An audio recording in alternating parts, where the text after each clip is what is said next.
update ng bayan. Maasahan anumang panahon.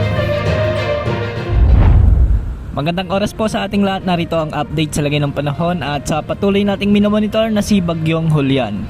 Sa ngayon, napanatili ni Bagyong Julian ang kanyang lakas at huli itong namatan ng pag-asa sa layong 235 kilometers silangan ng Calayan, Cagayan. Taglay pa rin nito ang lakas ng hangin na umaabot sa 120 kilometers per hour malapit sa sentro at pagbugso naman ng hangin na umaabot sa 150 kilometers per hour. Kumikilos ito ngayon ng northwest sa bilis na 15 kilometers per hour. At dahil nga dito, nakataas na ang Tropical Cyclone Wind Signal number 3 sa bahagi ng Batanes at sa northeastern portion ng Babuyan Islands. Ang mga lugar na ito ay makakaranas ng mga malalakas na pag-ulan at pagbugso ng hangin lalo na sa susunod na 18 oras.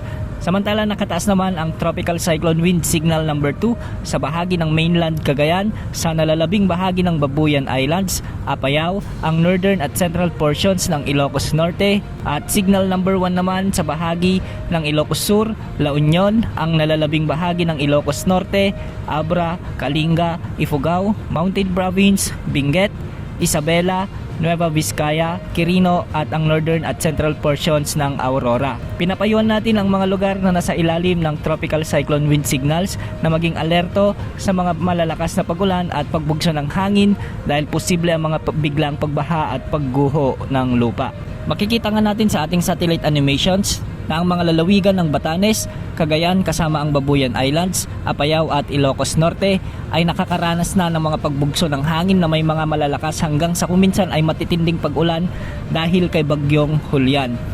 Posible ang mga biglaang pagbaha at pagguho ng lupa lalo na kung may mga malalakas at matitinding pag-ulan dulot ni Typhoon Julian. Samantala, dulot pa rin ng bagyo, asahan ang maulan at kung minsan ay may pagbugso ng hangin sa bahagi ng Aurora, ang nalalabing bahagi ng Ilocos Region lalo na sa La Union, Ilocos Sur at Pangasinan, sa buong Cordillera Administrative Region at ang buong Cagayan Valley.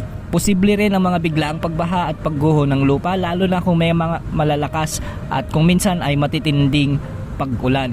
Pinag-iingat po natin ang ating mga kababayan sa mga nasabing lugar at maging alerto lalo na kung mabababa ang inyong mga lugar. Samantala sa Metro Manila, Calabarzon, Oriental Mindoro, Occidental Mindoro, Marinduque, Camarines Norte, Camarines Sur at ang nalalabing bahagi ng Central Luzon ay makakaranas pa rin ng maulap na kalangitan na may mga kalat-kalat na pagulan at pagkidlat pagkulog. Ito naman ay dulot ng trough o extension ni Typhoon Julian. Hindi rin inaalis ang posibilidad ng mga biglang pagbaha at pagguho ng lupa lalo na kung may mga katamtaman at kung minsan ay malalakas na pag-ulan. Samantala sa Visayas at Mindanao, localized thunderstorms naman ang aasahan at walang direktang epekto si Bagyong Julian sa mga rehiyong ito. Ayon sa forecast track na inilabas ng Pag-asa, patuloy nakikilos si Typhoon Julian sa direksyong Hilagang Kanluran hanggang sa mga susunod na araw. Posible ang landfall scenario nito sa bahagi ng Babuyan Islands o di kaya naman ay sa may Batanes area.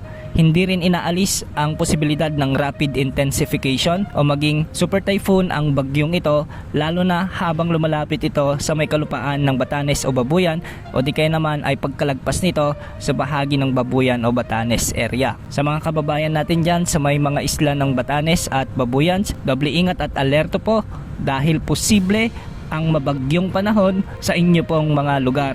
Hindi rin inaalis ng Pag-asa ang posibilidad na bahagya itong bumulusok ng kaonte sa may extreme northern Luzon o di kaya naman ay tataas ng bahagya sa silangan o hilaga ng Batanes area. Sa mga susunod na araw ay kikilos na ito ng pahilaga at tinutumbok naman ang southern Taiwan. At pagsapit ng Huwebes, posibleng nakalabas na ito ng ating area of responsibility. Patuloy itong kikilos ng hilagang silangan at posible naman itong maglandfall sa bahagi ng southern Japan o di kaya naman ay sa southern Korea. Ngayon nga rin ay may nakataas na gale warning sa northern at eastern seaboards ng northern Luzon kaya mahigpit na pinagbabawal ang pagbiyahe ng mga maliliit na sasakyang pandagat kasama ng mga motor bangkas at hindi rin pinapayagan ang pangingisda sa mga lugar na ito. Antabayanan ng mga susunod na updates ukol sa magiging direksyon at galaw ni Bagyong Julian sa mga susunod na oras. Yan muna ang latest update sa lagay ng panahon. Ito po ang weather update ng bayan. Maaasahan anumang panahon.